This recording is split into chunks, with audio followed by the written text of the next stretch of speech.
Hello guys, நீங்க பார்க்குறது Tamil anime and நான் தான் உங்க சென்பாய். இந்த வீடியோவில் நருட்டோ எபிசோடு 120 நம்ம பார்க்க போகிறோம். இந்த எபிசோடோட ஸ்டார்டிங்லேயே பார்த்தீங்கன்னா கீபாவை காட்டுவாங்க. அவன் ரொம்பவுமே எக்ஸைட்மெண்ட்டோட இருப்பான். Roar and howl the ultimate tag team அப்படிங்கிற இந்த எபிசோடோட டைட்டில் போட்டு ஸ்டார்ட் பண்ணுறாங்க.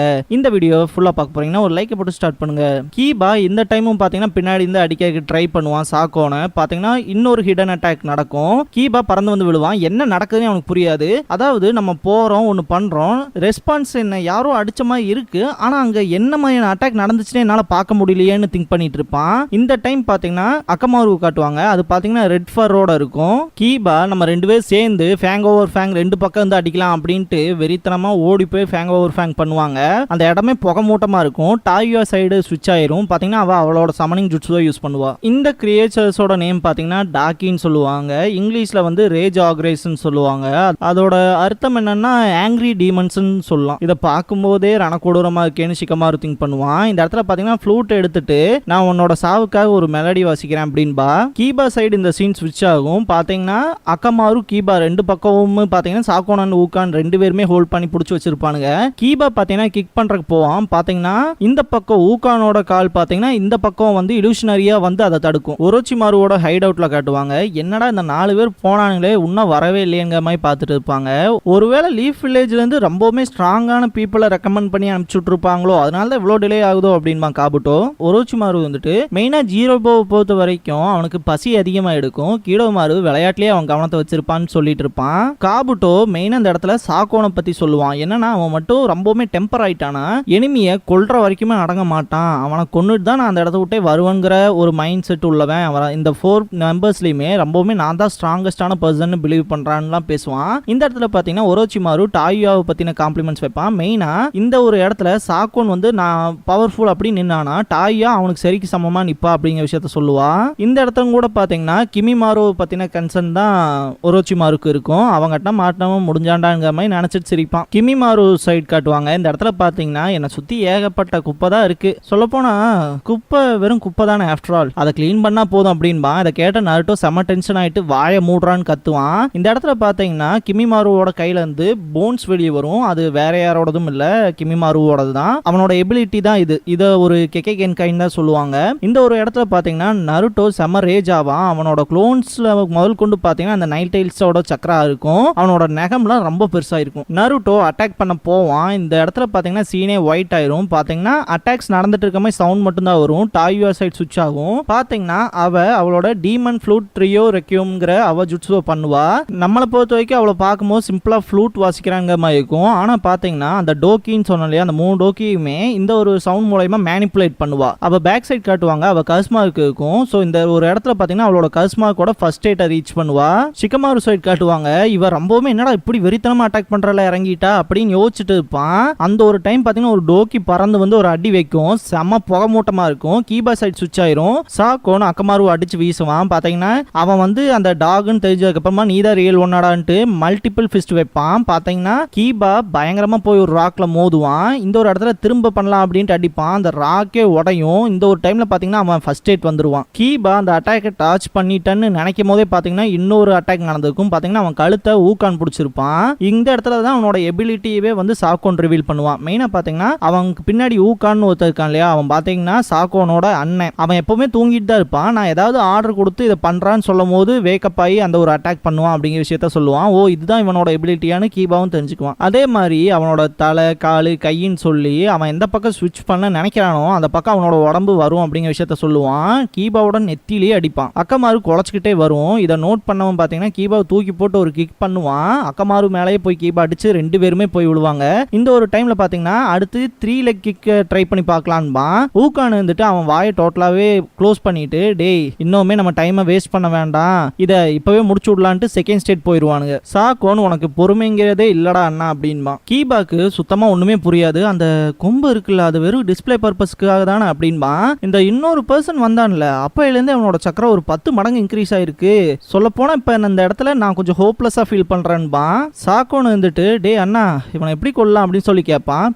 பீஸா வெட்டி கொள்ளலாம்டா அப்படின்பா ஊகான். கிமிமாரு சைட் காட்டுவாங்க. ஃபைட்டுங்க வெறித்தனமா போகும். ஒரு கட்டத்துக்கு மேல சாட்டிஸ்ஃபைட் ஆகாத கிமிமாரு வந்துட்டு இந்த ஒரு விஷயத்தினால நான் என் டைமை வேஸ்ட் பண்ண போறதா இல்ல, இதை இப்பவே முடிக்கிறேன் அப்படின்பா. நருட்டோ வந்துட்டு டே அதை நான் சொல்ல வேண்டியதா அப்படின்பா. சிக்கமாரு சைட் காட்டுவாங்க. பாத்தீங்கன்னா எப்படியும் அதை டாட்ச் பண்ணி போயிருப்பான். இவனுக்கு ரெஸ்ட்லெஸ்ஸா அட்டாக் பண்றாங்க விஷயத்தை யோசிச்சுட்டு மெயினா இருக்கிற அந்த ஒரு கேரக்டரை அழிச்சோம்னா தான் இவனுக்கு அடங்குவானுங்கிறத யோசிப்பான். இருந்தாலுமே அது ஒன்றும் அவ்வளோ சுலபம் இல்லைன்னு திங்க் பண்ணுவான். கீபா சைடு இந்த சீன் ஜம்ப் ஆகும். நம்ம கதை முடிஞ்சிடாங்கிற மாதிரி தான் கீபா திங்க் பண்ணிட்டு இருப்பான். அக்கமாரு குலைப்பான். டே இப்போ போய் அந்த விஷயத்த பண்ண சொல்ல போனா நம்ம காம்ரேட்ஸ் கூட நம்ம பக்கத்தால இல்ல, எப்படா பண்றது அப்படின்பா.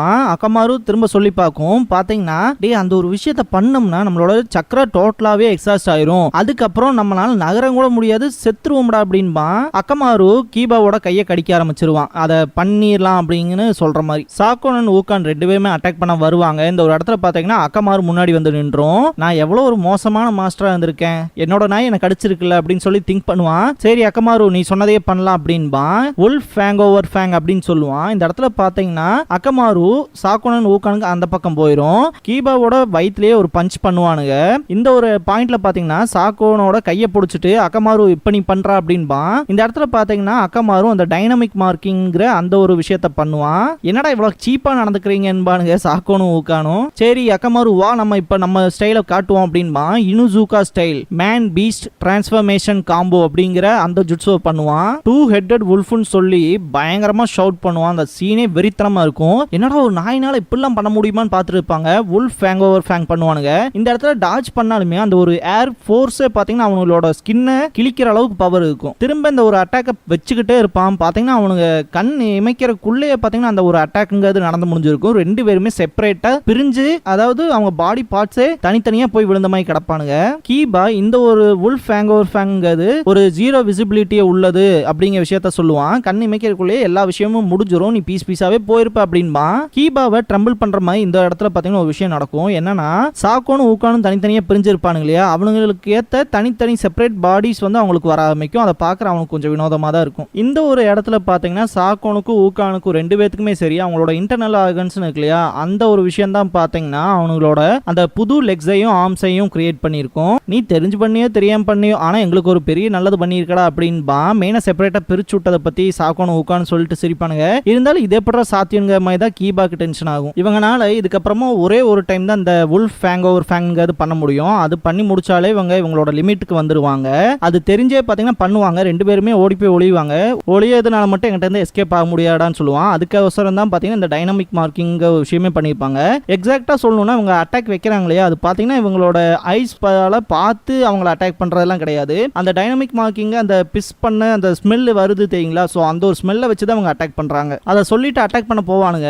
இந்த இடத்துல பாத்தீங்கன்னா சாக்கோன் ஊகான் 2 பேருமே சேர்ந்து சமனிங் ஜுட்ஸு போடுவானுங்க. ரஷமோன் அப்படின்னு கத்துவானுங்க. இந்த ஒரு ரஷமோன்ங்கிறது பாத்தீங்கன்னா ஒரு அல்டிமேட் டிஃபென்ஸ் சிஸ்டம்னு தான் சொல்லணும். ஒரு பெரிய கேட் அப்பியர் ஆகும். இதை சமன் பண்றதுக்கு பாத்தீங்கன்னா சாக்கோன் ஊகான் 2 பேருமே சேர்ந்து சமன் பண்ணா மட்டும்தான் வரும். இந்த ஒரு விஷயம் பாத்தீங்கன்னா ஒரோச்சிமாரு கிட்ட தான் கத்துப்பானுங்க. இருந்தாலுமே இந்த ஒரு விஷயத்தை பாத்தீங்கன்னா இவனுங்கனால மட்டும்தான் பண்ண முடியும் இந்த ஒரு ஜுட்ஸுவை. இந்த ரஷமோனோட கேட்டை பார்த்தாலே அவ்வளவு பயமா இருக்கும். அப்படி ஒரு டீமன் ஃபேஸ் தான் அதுல இருக்கும். பாத்தீங்கன்னா அடிச்ச உடனேயுமே இவங்க 2 பேருமே விழுந்துருவாங்க. இருந்தாலுமே அது அந்த கேட்டை ஓரளவுக்கு டேமேஜ் பண்ணிருக்கும். என்ன மாதிரியான பவர் அதுன்னு பாப்பானுங்க. கீழே கீபாவும் அக்கமாரு 2 பேருமே விழ போவாங்க. 2 சைடு இருந்து அட்டாக் பண்ண வருவாங்க. கீபா சைடு அந்த ஒரு அட்டாக் அந்த பஞ்ச் நடந்துடக்கூடாதுன்னு பாத்தீங்கன்னா அக்கமாரு அதோட பிஸ்ஸை யூஸ் பண்ணி அடிக்கும். பாத்தீங்கன்னா அது போன டைம் வந்த நார்மல் பிஸ் மாதிரி கிடையாது, இது ஏதோ ஸ்ட்ராங்கான ஆசிட் போல இருக்கு, என் கண்ணே எரியுதுன்னு அலறுவான். அக்கமாரு மேல அந்த ஒரு பஞ்ச் விழுந்திருக்கும். என்ன காப்பாத்துறதுக்காக தான் இப்படி பண்ணிட்டான் அப்படின்ட்டு கீபா ரியலைஸ் பண்ணுவான். இந்த ஒரு பார்ட்ல பாத்தீங்கன்னா இன்னொருத்தனால அவன் எங்கடான்னு சொல்லி கீபா தேடுவான். கீபாவோட உடம்புக்குள்ளேயே கனெக்ட் ஆயிருப்பான் ஊகான். இந்த ஒரு விஷயத்த பாத்தீங்கன்னா டீமன் பேரசைட் ஜுட்ஸு அப்படின்னு சொல்லுவாங்க. இந்த ஒரு ஜுட்ஸுவை ஊகான் மட்டும் தான் பர்ஃபார்ம் பண்ணுவான். இவன் என்ன பண்ணுவானா அவனோட டோட்டல் பாடியோட அந்த செல்ஸ் எல்லாத்தையுமே பாத்தீங்கன்னா ரீகன்ஸ்ட்ரக்ட் பண்ணி சின்ன சின்ன பார்ட்டிகல்ஸா மாறி அவன் யாரை டார்கெட்டா வச்சிருக்கானோ அவங்க உடம்புக்குள்ள பூந்துருவான். போனதுக்கு அப்புறமா இவங்களோட இன்டர்னல் ஆர்கன்ஸ் இருக்கு முடியாது, அந்த டார்கெட்டோட இன்டர்னல் ஆர்கன்ஸ் அது கூடவே இன்டர் கனெக்ட் ஆயிருவான். அது மூலமா பாத்தீங்கன்னா இவனால அந்த பாடியோட செல்ஸ் புரோட்டீன்ஸ் எல்லாத்தையுமே ரீஅசெம்பிள் பண்ண முடியும். இது எல்லாமே அவனோட சக்ரா ஹெல்ப் மூலமா தான் பண்ணுவான். குறிப்பா அந்த செகண்ட் ஸ்டேட்ல இருக்கும்போது மட்டும்தான் இந்த ஒரு விஷயத்தை பர்ஃபார்ம் பண்ண முடியும். இந்த ஒரு ஜுட்ஸு வந்து பர்ஃபார்ம் பண்றானாவே அவன் அந்த ஆப்போனண்ட்டை கொல்லணும்னு நினைக்கிறானே நம்ம தெரிஞ்சுக்கலாம். வச்சுக்கலாம். ஒரு அளவுக்கு சிம்பிளான டீடைல்ஸ் மட்டும் தான் பாத்தீங்கன்னா இந்த இடத்துல ஊகான் கீபா கிட்ட சொல்லியிருப்பான். இந்த ஒரு டைம்ல பாத்தீங்கன்னா கீபா அக்கமாரு கிட்ட சாரி கேட்பான். மெயினா நம்ம ரொம்பவுமே டீமா ஒன்னா சேர்ந்துதான் எல்லா வேலையுமே பண்ணிருக்கோம் அப்படின்னு சொல்லிட்டு அந்த பாஸ்ட்ல நடந்த விஷயங்கள்லாம் திங்க் பண்ணி பார்ப்பான். ஊகான் கீபாவோட உடம்புக்குள்ள இவனோட செல்ஸ் இருக்கலே குத்தாட்டம் போட்டுக்கிட்டு இருக்கும். சொல்ல போனா நான் எது உருவாகணும், கிரியேட் ஆகணும், ஜெனரேட் பண்ணணும்னு நினைக்கணும், அது கிரியேட் ஆகும். இதை சொல்லணும்னா ஒரு பாடி ஷேரிங் மைண்ட் வச்சுக்குவேன் அப்படின்பா. என்ன ஷேரிங்க அப்படின்னு சொல்லி கீபா பார்ப்பான். சொல்ல போனா நான் உடம்புல இருந்து வெளியே போகும்போது நீ செத்துருவ அப்படிங்கிற விஷயத்த சொல்லுவான். இது ஒரு மாதிரி கீபாவை ட்ரம்பிள் பண்ணும். இருந்தாலுமே கீபா அவனோட குனாய் நைஃப் எடுத்து அவனோட வைட்டல் ஸ்பாட்லயே குத்திடுவான். இப்படி பண்ணா உன்னால என்ன பண்ண முடியும் அப்படின்பா. சூசைடா, டேய் நீ மென்டல் மாதிரி பண்றடா அப்படின்னு செம்ம டென்ஷன் ஆவான் ஊகான். என் கூட சேர்ந்தே சாவு அப்படின்பா கீபா. இந்த இடத்துல இந்த எபிசோட் முடியுது.